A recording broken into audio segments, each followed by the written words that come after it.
Emergency alarms scream through Flight 847. The Boeing 777 is losing altitude fast. Hydraulic failure at 35,000 feet. 300 passengers facing certain death. The captain's voice cracks over the intercom with desperation, but then he spots someone sleeping peacefully in first class and shouts a call sign that changes everything. What happens next will reveal who really saves lives when death comes calling at altitude. It's 1,347 hours on United Flight 847, 37 minutes into what should have been a routine 5-hour flight from Dallas to London. Captain James Morrison has been flying commercial aircraft for 23 years. He's handled turbulence, weather emergencies, and mechanical failures, but nothing has prepared him for what's happening right now. Total hydraulic system failure at 35,000 feet. No flight controls, no landing gear control, no braking system. The Boeing 777 is essentially a 400-ton glider carrying 300 souls toward catastrophic impact with terrain that's rushing up at 500 feet per minute. In Seat 2A,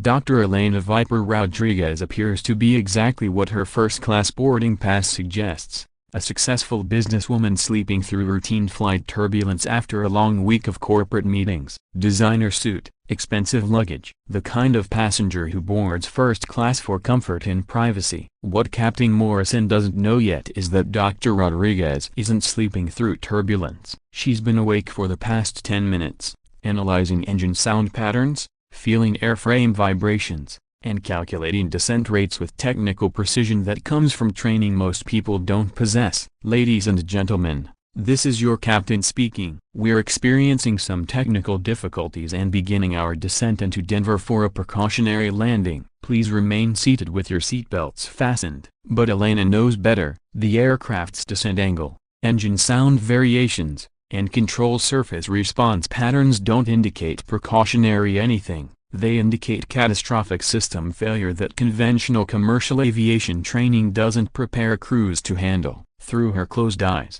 she listens to flight attendant conversations that confirm her technical assessment. Whispered panic about complete hydraulic loss. Desperate radio communications with ground control. Flight crew discussions about emergency procedures that won't work with current system failures. Flight attendant Sarah Kim approaches Elena's seat with the forced calm that comes from professional training designed to prevent passenger panic during emergencies that might actually kill everyone aboard. "Ma'am, we need you to return your seat to upright position and prepare for landing." Elena opens her eyes with the kind of situational awareness that immediately tells her everything about the aircraft's actual condition: altitude, airspeed, rate of descent, control surface response. She's processed more accurate flight data in 30 seconds than the passengers will hear in official announcements designed to prevent panic. "Sarah, what's our current altitude and descent rate?" The question catches the flight attendant off guard. Passengers don't typically ask technical questions that require knowledge of flight operations and aircraft performance parameters. "Ma'am, the captain is handling all flight operations. Please just ensure your seatbelt is fastened and prepare for landing." But Elena can calculate the aircraft's performance envelope from sensory data that most people can't interpret. They're descending too fast. The engines are operating outside normal parameters. The flight control responses indicate system failures that conventional emergency procedures can't address. In the cockpit, Captain Morrison and First Officer Kevin Chen are working through emergency checklists that don't cover their current situation. Complete hydraulic failure at cruise altitude with 300 passengers and insufficient fuel to attempt multiple landing approaches. "Kevin, we've lost everything. Primary, secondary, and backup hydraulic systems. No flight controls except engine power adjustments. We're going to have to attempt manual reversion landing, but the aircraft isn't designed for that." Manual reversion means using differential engine power to control the aircraft instead of conventional flight controls. It's a technique that requires skills most commercial pilots have never practiced because it's considered impossible to execute safely with large passenger aircraft. "James,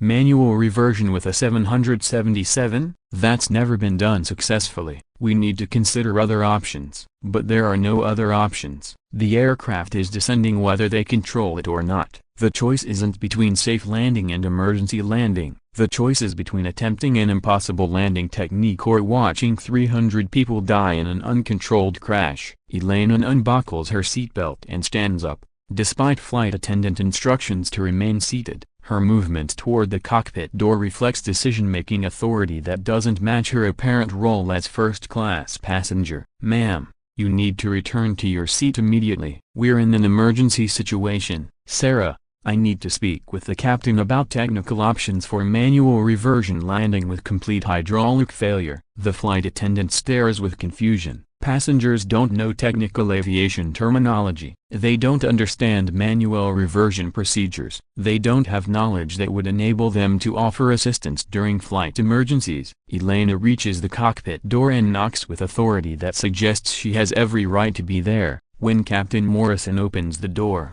she sees the desperation of two professional pilots who understand they're facing impossible physics with conventional techniques. "Captain, I'm Colonel Elena Rodriguez, United States Air Force Test Pilot School. I've got experience with manual reversion techniques in experimental aircraft. I can help you land this airplane." Morrison stares at the woman he assumed was a routine business passenger, the woman who's been sleeping through their emergency, the woman who just identified herself as having exactly the skills they need to prevent mass casualty disaster. "Colonel Rodriguez, with respect, manual reversion in commercial aircraft isn't the same as experimental flight testing. This is a Boeing 777 with 300 passengers, not a test aircraft with emergency ejection systems." Elena looks at the flight instruments displaying their impossible situation. Altitude decreasing, airspeed increasing beyond safe parameters, control surfaces completely unresponsive to conventional inputs. She's seen these exact conditions during test flights of experimental aircraft with deliberately disabled control systems. "Captain, I've performed manual reversion landings with aircraft weighing more than your 777. The technique requires precise engine power coordination, specific approach angles, and landing procedures that aren't covered in commercial aviation training." First Officer Chen examines Elena's credentials while she explains techniques that could save everyone aboard. Military test pilot qualification, experimental aircraft certification, emergency landing experience with disabled control systems, skills that directly apply to their current crisis. "Colonel, even if manual reversion is theoretically possible, we don't have time for training or practice approaches. We get one chance, and if we fail, everyone dies." Elena studies the aircraft performance data while calculating approach parameters that would enable successful manual reversion landing. Engine power settings, approach speeds, landing angles, technical requirements that push aircraft and crew capabilities beyond normal limits. "Captain,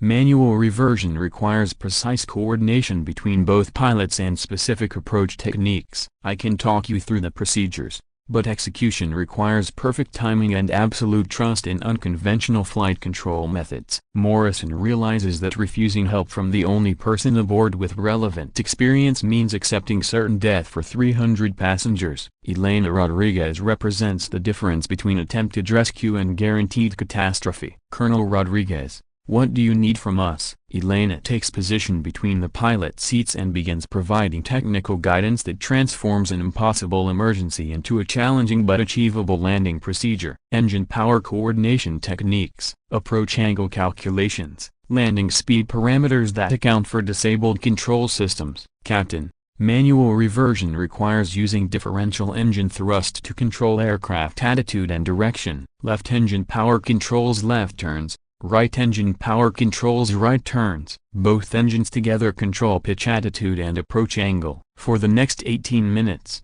Elena provides real-time technical guidance while Captain Morrison and First Officer Chen execute the most difficult landing procedure in commercial aviation. Engine power adjustments measured in precise percentages. Approach angles calculated to compensate for disabled flight controls. The Boeing 777 approaches Denver International Airport using techniques that push both aircraft and crew beyond normal operational limits. Manual reversion landing with 300 passengers. No flight controls except engine power. One opportunity for successful touchdown or catastrophic failure. Elena's technical guidance enables precise approach control that brings the aircraft to successful touchdown and rollout. Perfect execution of emergency procedures that saved every passenger aboard Flight 847. But this story didn't start when Elena Rodriguez identified herself to Captain Morrison. It started 12 years earlier when test pilot Elena Rodriguez volunteered for the most dangerous assignment in military aviation, developing emergency procedures for aircraft with complete control system failures. The day she decided that if aircraft were going to fail catastrophically, someone needed to develop techniques that could save lives when conventional procedures weren't adequate for survival. Test pilot training involves deliberately creating emergency conditions that would terrify normal pilots. Engine failures, control system malfunctions, structural damage scenarios that require techniques not covered in standard flight training. Elena specialized in manual reversion procedures because she understood that civilian aircraft occasionally experience total control system failures that require techniques conventional commercial aviation doesn't teach. For 12 years, she developed and tested emergency landing procedures that could save lives when normal flight controls fail completely. Techniques that civilian pilots never practice because they're considered too dangerous for routine training. But civilian emergencies don't respect training limitations. When Flight 847 experienced total hydraulic failure,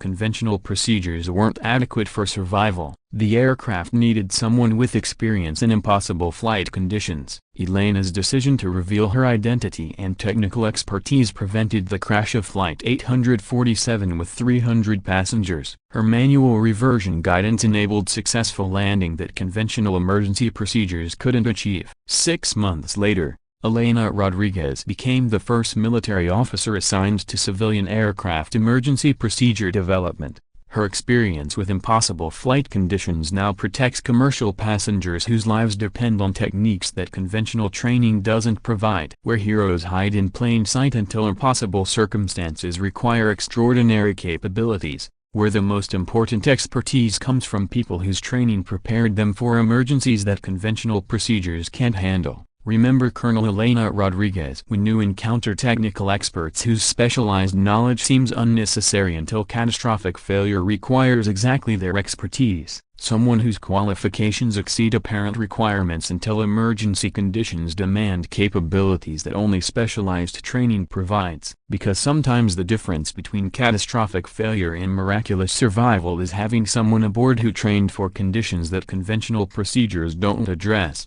and who's willing to risk everything to save people they've never met using techniques they've spent years developing for exactly these impossible circumstances.